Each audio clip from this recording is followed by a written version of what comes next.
The Las Vegas Raiders have signed wide receiver Keelan Cole, formerly of the New York Jets. Keelan Cole, however, was originally an undrafted free agent joining the Jaguars in his rookie year. He would go on to play for the Jaguars for the next 4 years before joining the New York Jets. In his career, Keelan Cole has picked up 2,691 receiving yards, 13 touchdowns, and 187 receptions. He has averaged about 14.4 yards a reception. Last year for the Jets, Keelan Cole had 449 yards. His best game last year with the Jets was against the Tennessee Titans, where he picked up 92 yards. In the year prior, in 2020 with the Jaguars, he had a monster game against the Detroit Lions where he picked up 143 yards. Since the draft and the UDFA signings, this has been the only move the Raiders have made aside from signing linebacker Kenny Young. To be honest, this is kind of a weird move. We figured we had our wide receiver room in place. Here are the lists of all the wide receivers actively on the roster, and when you're looking at Keelan Cole's style,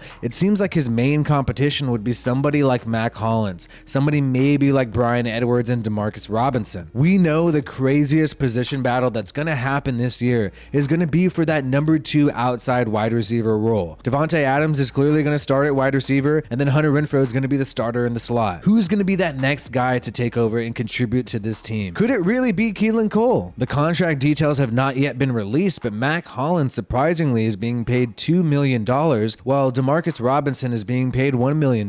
Bryan Edwards is on his second to last year of his rookie contract. Next year will be his contract year. So due to the price of Bryan Edwards and the bargain that he is, he will likely continue to be on the roster the next 2 years. However, Demarcus Robinson, Mack Hollins, Keelan Cole, these guys are going to be fighting to be that guy on the roster. Could this also spell the end for players like Tyron Johnson, DJ Turner, or Dylan Stoner? Typically, we've seen the Raiders keep 5 wide receivers on the active roster, and if somebody gets injured, they'll bring up somebody from the practice squad. So to me, we kind of have our 5 wide receivers in place, and maybe Keelan Cole is going to be a practice squad guy, or he could be the type of guy who could squeeze one of these people out, squeeze out Mack Hollins, squeeze out Demarcus Robinson. But I think Bryan Edwards, because of his contract situation, will be safe. And Tyron Johnson, being the speedier guy on this list, really fills a different role than all these other receivers. He's really different from Cole, Hollins, and Demarcus Robinson. So Tyron Johnson quietly might be carving out his own role in the team, able to make the active 53-man roster. Either way, let me know in the comments how you think Keelan Cole is going to do this year. This is WiFiWillie of the Raiders Rundown. Like this video if you watched it all the way through, and subscribe to this channel to keep getting more Raiders updates. Peace out, and I hope you have a good one.